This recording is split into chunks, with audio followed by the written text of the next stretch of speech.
Thank you, viewers. Today, I'm talking to Honorable Tendai Biti on the headlines. Honorable, welcome to the program. Thank you. Fine. Honorable, yesterday there was a discussion in the U.S. Congress, and they centered on Zimbabwe.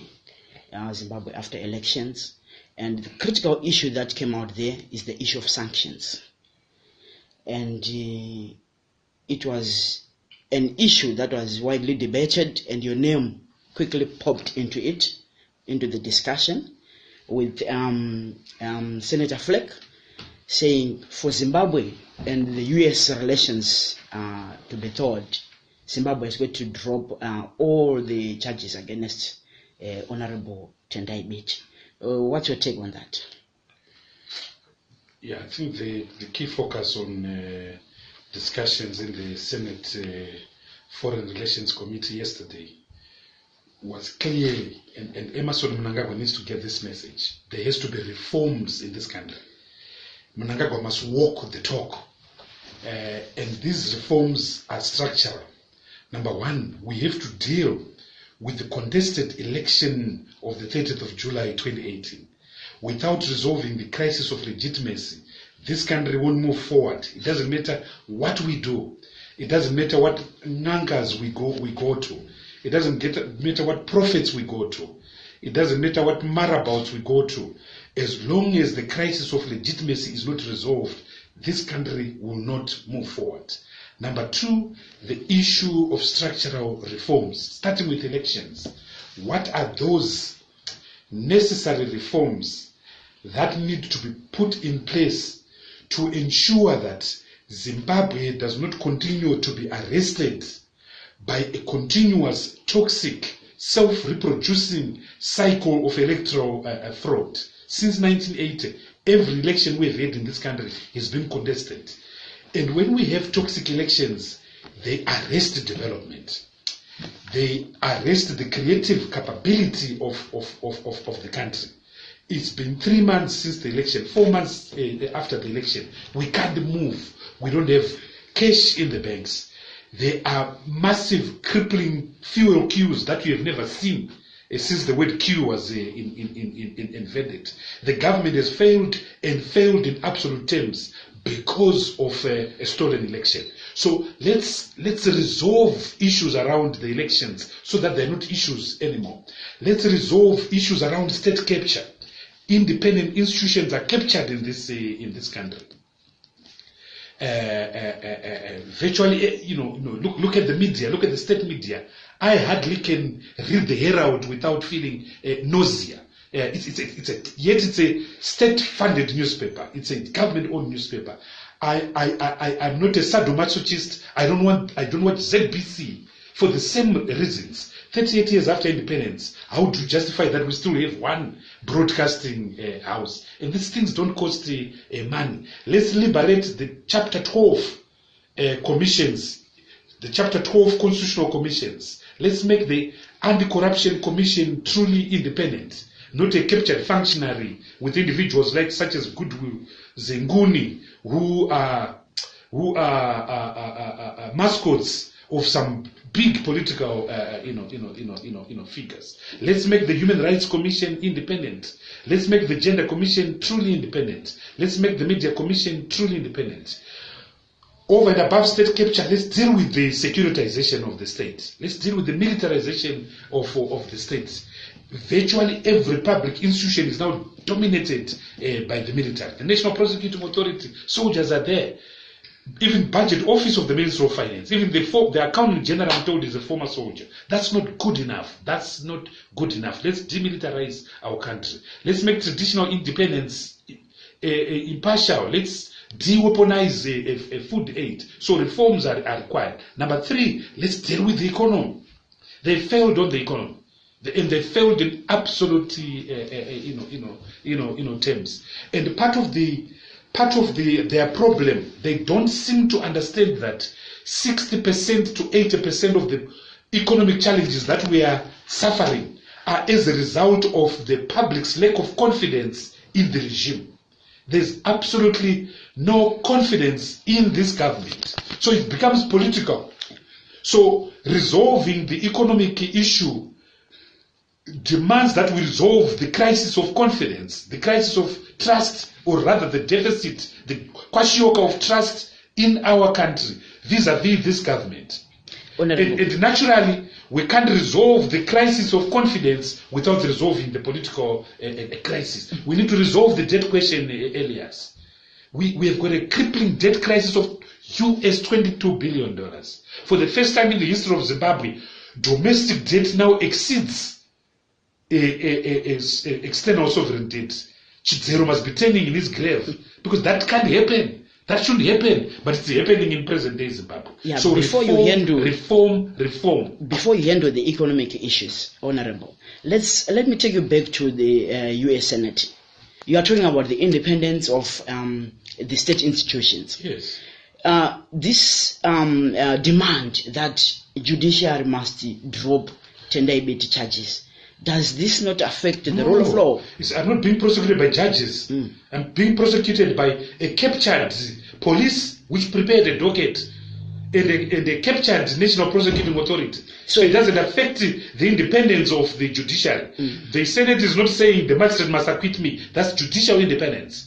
It is simply saying framed up charges must be dropped. I'm not a criminal. I didn't announce the election results. But I said, Nelson Chamisa said, one, from what we have collected, so you, ZEC, must make the announcement. So doesn't that mean interference as well from the US? No, that's nonsense. I'm being persecuted. And the point there is that stop persecuting Morgan Komichi. Stop persecuting Yepmo Chidziva. We know the criminals. The criminals shot people on the 1st of August 2018. The criminals killed 30,000 of our people during Gukurahundi. They are roaming free. The criminals like Kitsia Tota, like Piri, killed over 3,000 of MDC heroes. That list that I gave to the Commission of Inquiry, where are they? So don't have selective application of the law.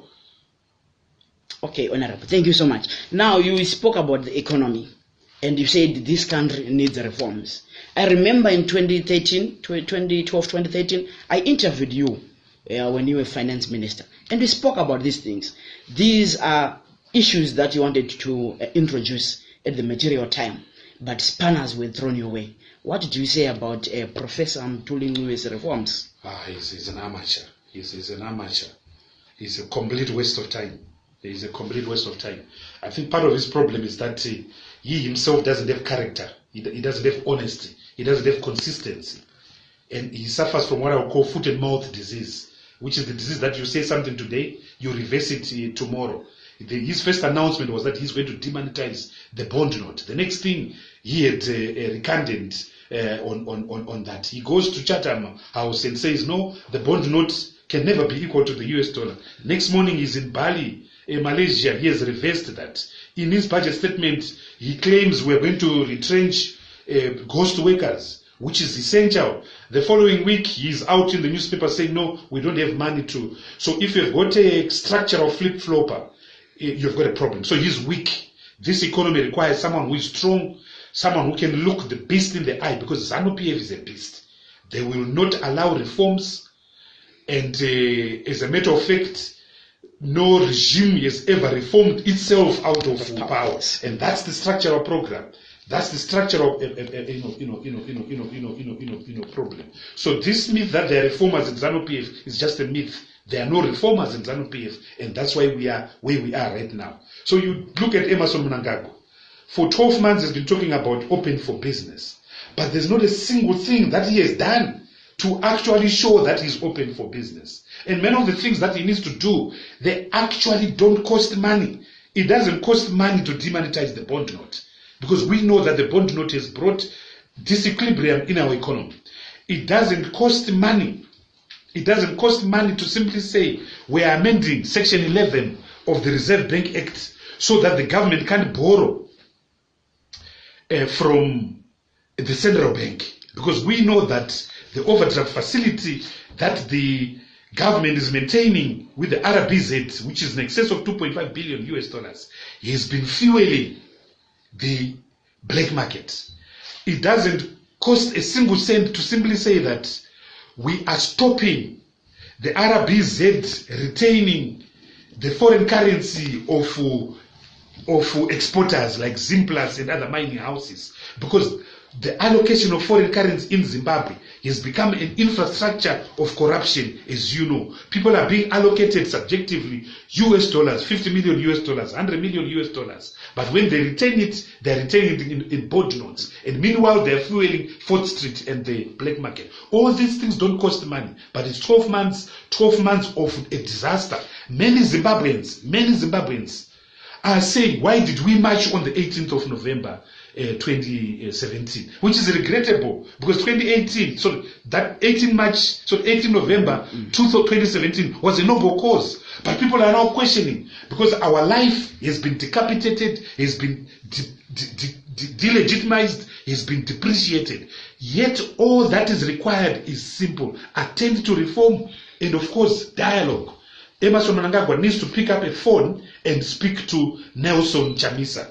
This contempt of Nelson Chamisa had made a rally saying, the prayer is his. He must show and recognize that this country requires wisdom moving forward.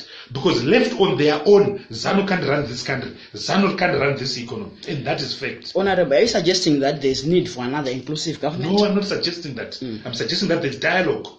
Let that dialogue then discuss the implementation mechanism of what will have agreed. If it were me, away with the GNU, but let's try a national transitional authority. Because the national transitional authority is time bound and it has got performance indicators which we didn't have in the GNU. And also it must have an implementation mechanism. We didn't have an implementation mechanism guaranteed by the international community and by the regional community. But the country is burning, Elias. The country is burning, so we can't afford pussyfooting and amateurish antics by people like Mthuli Ncube and Emerson Mnangagwa.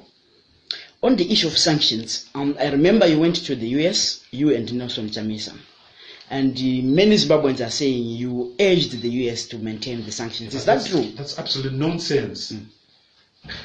Remember, the statement that I read is public record. The testimony is also public record.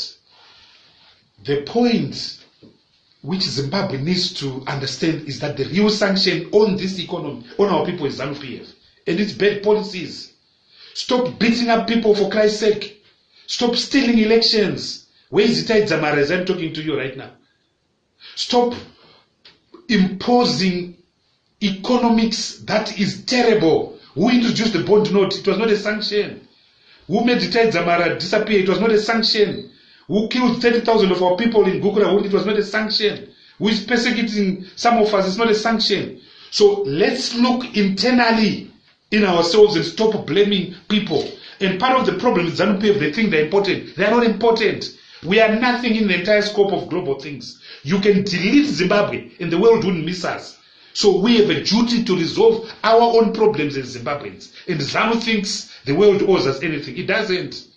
The world doesn't owe anything Zimbabwe. And they need to understand it. And the sooner, the better. And Honorable, are you aware that the sanctions are affecting the common man, not these elites? What sanctions are you talking about? Travel bans. It is the disappearance of cash in the streets is ZANU-PF and bad policy. The introduction of the bond note is ZANU-PF.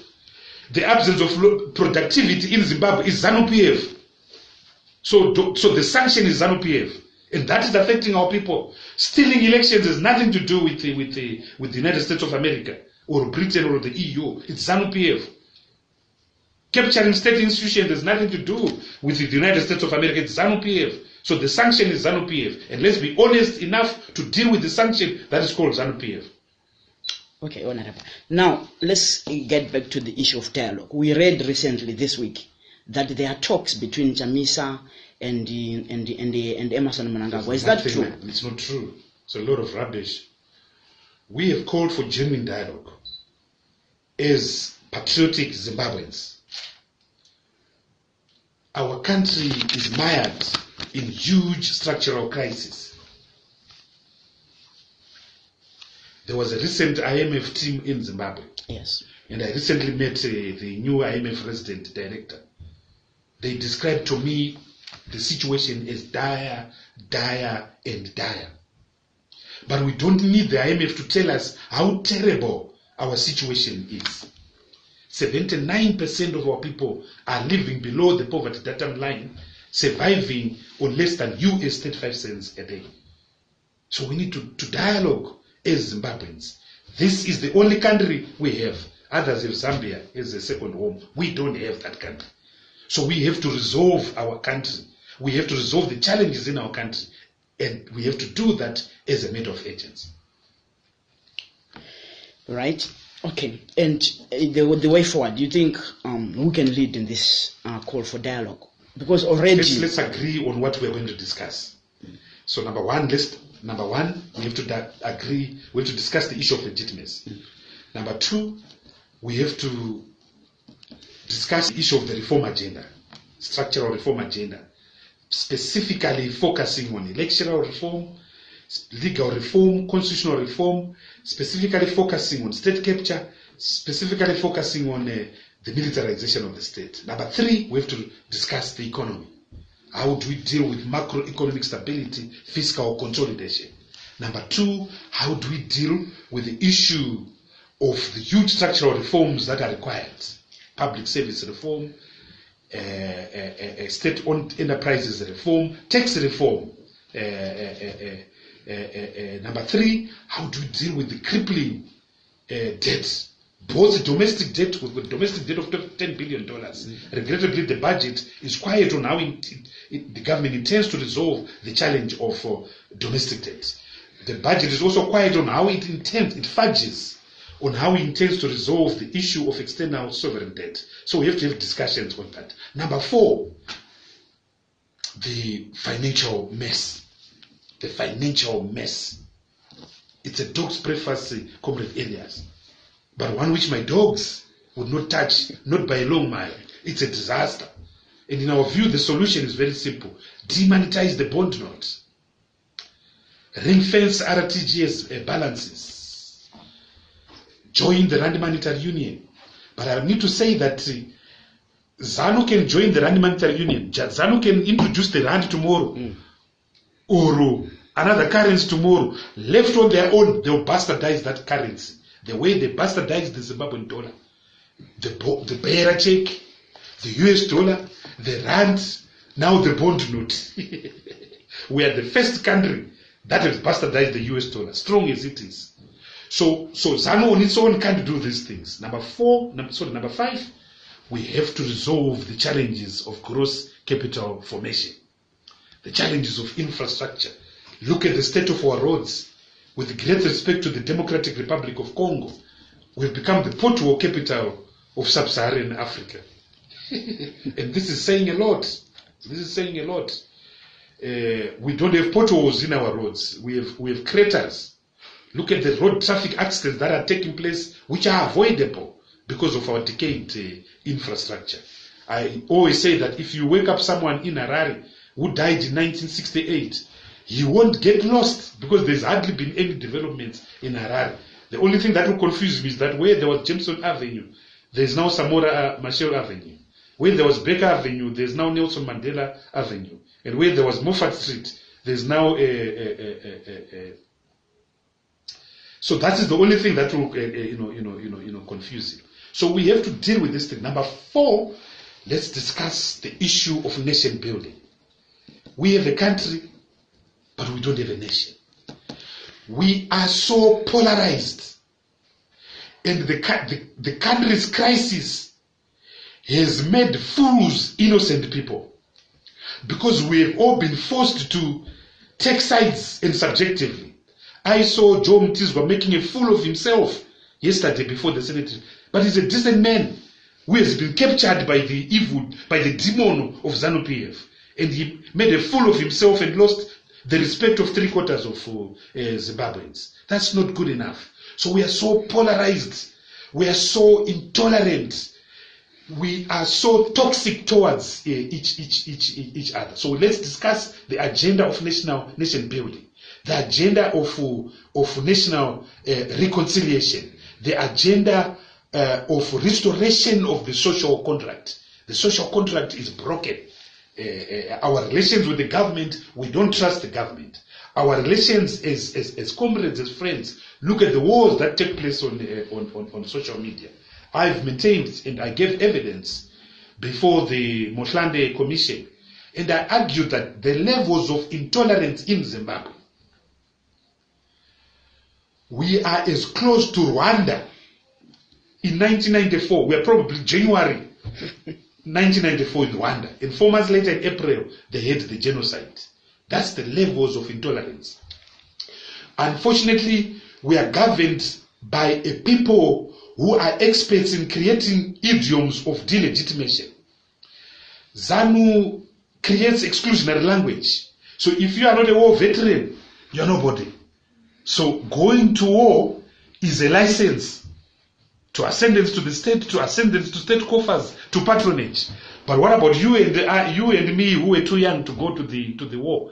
And why are we still fighting a war that finished 40 years ago? You had Matemada Victor sprouting toxic madness in the name of war veterans, that we should change the age limit of presidential qualification. This is a man who was just a mere taxi driver in Lusaka.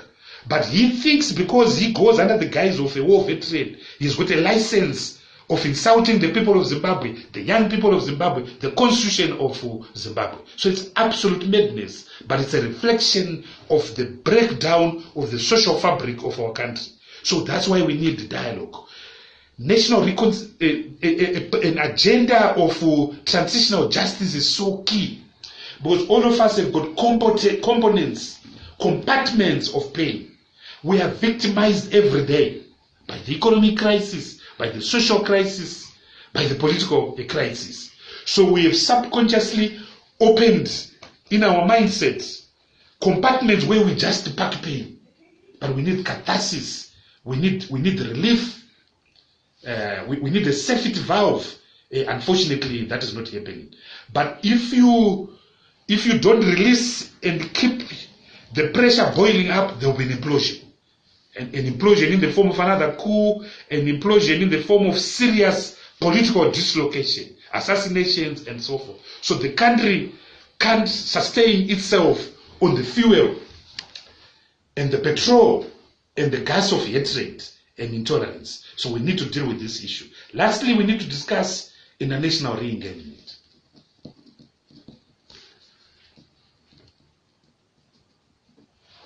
The international community sits and laughs at us. We need to find a common narrative. Can you imagine if in that Senate Relations Committee,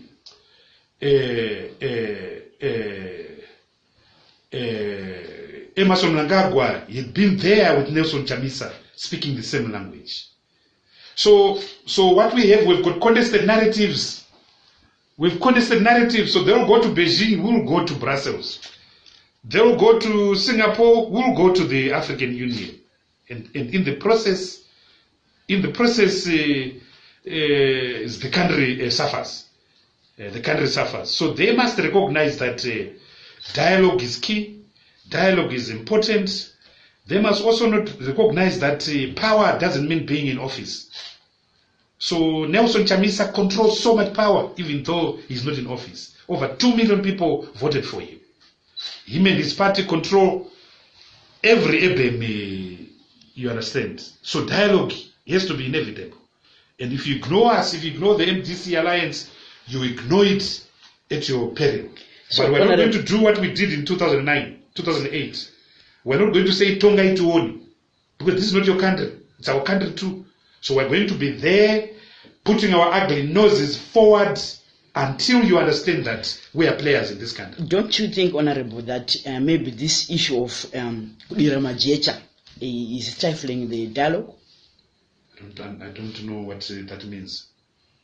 I don't know what that means, but speaking the truth is speaking the truth. Speaking the truth is speaking the truth. So, and we will speak the truth to power. We will stand up to power. So in this country, we have a crisis of legitimacy as an election was stolen. In this country, this government has failed. The economy is a disaster. In this country, the human rights situation is deteriorated. People are being arrested for allegedly insulting the president. But the president is a political animal. So he gives as much as he takes. He can't be protected by anyone. He can't be protected by beating up members of parliament because they refuse to stand for you is madness. Not even Robert Mugabe did that. So when we speak about these things, don't say Udira Jecha. It's not. It's speaking up to the truth. But if we misrepresent the truth, yes, hold us to account. If we lie, hold us to account. But we don't lie. We speak the truth as we have done, and we've been consistent over the years. We've been governed by principle. We've stuck to our principles. We've stuck to our values. That is why, despite the many attempts on our lives, despite the attempt to collapse our organization, we are standing. And I want to assure you, Comrade Elias, we will be the last women and the last men standing, because we stand for the truth. Lastly, Honorable, what do you think Zimbabwe needs to do at the moment to get out of the woods? That's exactly what I was talking about. That's exactly what I was talking about. There has to be dialogue. But I suspect what you mean is that what does the government need to do immediately? Look, we were saying this. Number one, let's try to resolve the political crisis. Because our challenge is not economics. It's not a collapsing GDP. It's not a recession. Our challenge is political. Our challenge is the arrogance of power. So we need to resolve that.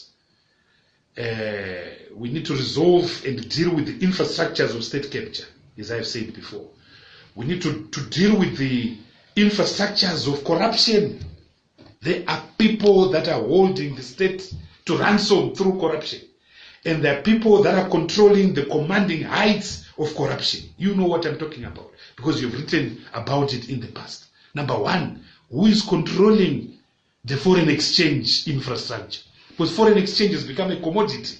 Foreign exchange has become a huge instrument of aggrandizement. Number two is fuel. Who is controlling the fuel sector? Why are we buying fuel from Singapore when Singapore is not an oil producing country? Who owns the pipeline? Who is the indigenous partner with Glencore in the pipeline?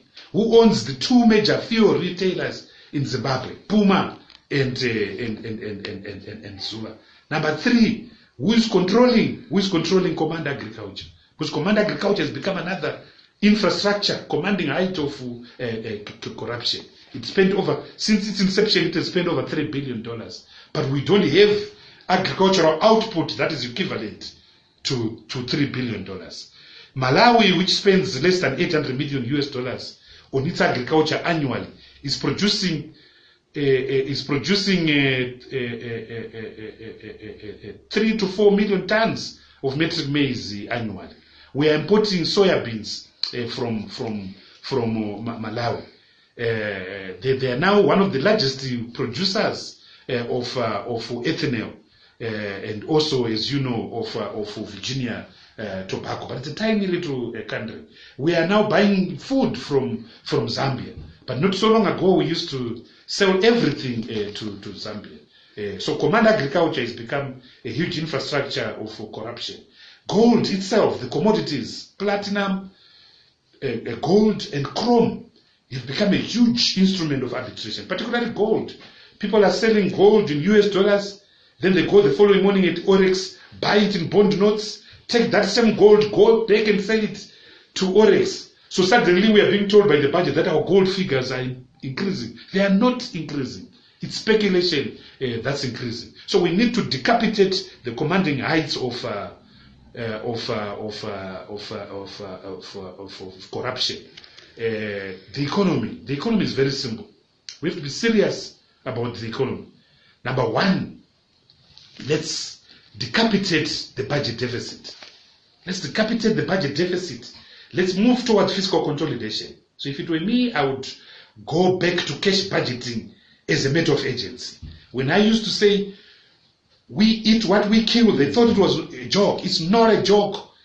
is the most sensible economic principle. You spend what you have. So I would make sure that that principle is codified. So as I implied at the beginning, repeal Section 11 of the Reserve Bank Act so that the government will not borrow. Amend the Public Finance Management Act so that the government will not issue treasury bills. Amend the Public Debt Management Act so that the government cannot budget for a budget deficit. Right now, the Minister of Finance has presented a budget before Parliament in which he is seeking Parliament to authorize a budget deficit of $1.5 billion. That should not be allowed. Parliament should not be allowed to budget for non-existent expenditure. And if you look at how he proposes to finance the $1.5 billion, if you go to page 38 of the budget, there's a macroeconomic diagram that is there. He actually doesn't know where he's going to get $900 million. So how does Parliament be expected to pass hot air? Let's be serious. Yeah, let's be serious. So I would put in measures to ensure that we can't borrow domestically. We should borrow externally. Because when we borrow externally from the World Bank, from the African Development Bank, we are borrowing to build bridges, to build roads, to build electricity. So we can mortgage future generations, because future generations will be able to enjoy the same roads, the same railway, the same spaghetti infrastructure that some of us, propose. Number two, demonetize the bond note, liberalize the exchange rate. Why do you want to maintain the fiction of 1:1?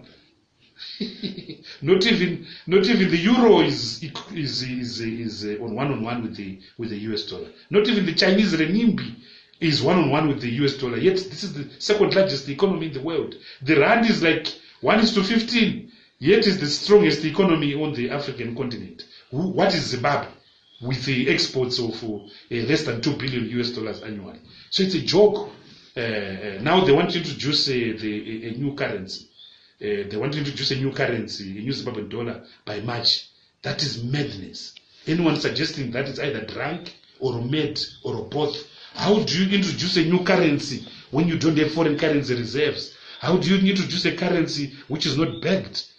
So you want to introduce another grass, another piece of junk, such as the bond note. So all you are doing is that you are just exacerbating the economic mess. So the financial mess needs to be sorted out. The issue of pensions, we have to introduce a defined benefit scheme so that the wage bill is not shouldered with monthly payments. And remember, pension funds are important as mobilizers of savings. Without pension funds, you don't have savings. So you need, this country needs savings that are at least 30% to 50% of GDP. And you can't do that without pension houses. Next, of course, is structural reform, the wage bill. I used to pay 236,000 workers. There are now 550,000 workers. So ghost workers have to go. And we know that over 200,000 people, over 200,000 of those ghost workers, they work for the party. What officers work for ZANU-PF. And also the other irony is that many of our civil servants own farms. If a farm is a business, why would someone who owns a farm work as a public servant for $400? There's something fundamentally wrong there. So retrench, because these civil servants who own farms already have a fallback position. They're not going to starve. And then what you do now is to make sure that there's cheap access to finance now, so that these people are able to farm, and that there are markets and so forth. That should be very easy to do. State-owned enterprises, why do we need Air Zimbabwe? Why do we need the GMB? Why do we need the Cold Storage Commission? Why do we need all these parastatals, which are vehicles of predatory looting in our economy? I'm the chair of the Public Accounts Committee. You should read the shocking reports by the Auditor General on state-owned enterprises. There is hardly any that is clean. There is hardly any state-owned enterprise that is clean, from Zimra to Zimdev. And that is bad. That is really bad. We'll bring them to account in my capacities as Public Accounts Committee Chairperson, and there will be gnashing of teeth next year, I can guarantee you that. Next is, of course, the debt question. The debt question is not a debt question because we defaulted way back in 1999. It's a development question. It's a development question. Without access to huge international finance, we won't develop our country. The World Bank has got over $200 billion in the next 5 years on climate change alone. So we could be planting trees, establishing green cities, just from green credits from the World Bank. Green credits can develop this economy.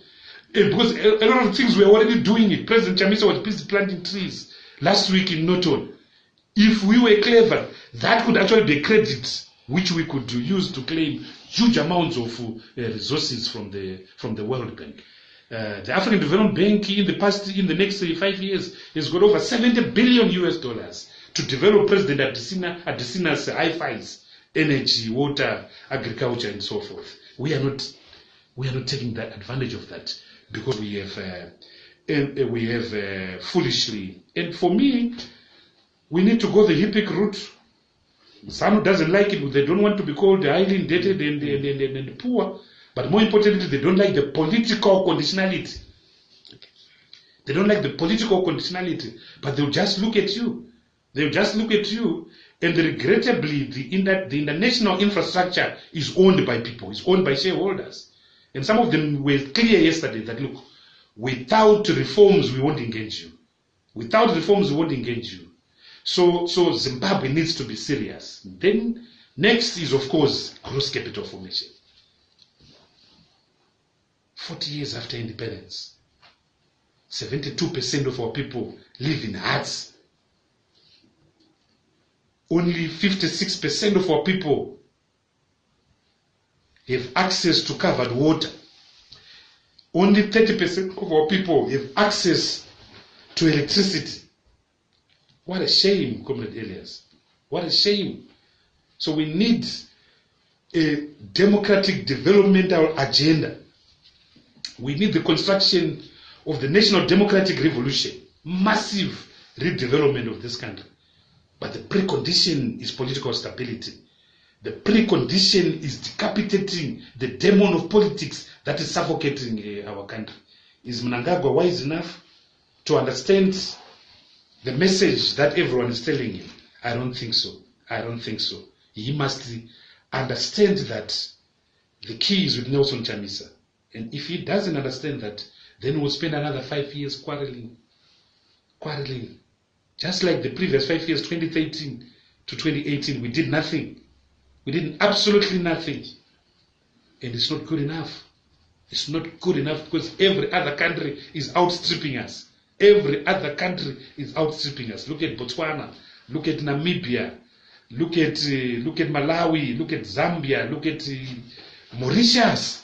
Mauritius was a joke 30 years ago. Now it's the number 1 African country on the continent in terms of ease of doing business and competitiveness. I was in Uganda a week ago. Amazing place, but the demon of politics is there. But they've managed to delink their demon of politics from the capacity of the citizen to reproduce himself or herself economically. Our demon now is more acerbic. It follows us everywhere. Toilets, church, schools, Dynamos Football Club, everywhere. Our demon is terrible. Our demon is terrible. It suffocates everything, and that's not good enough. Thank you, Honorable Biti, for your time. And our viewers, we want to thank you for being with us. You have heard it for yourself. It is saying you will continue speaking truth to power. Thank you, Honorable.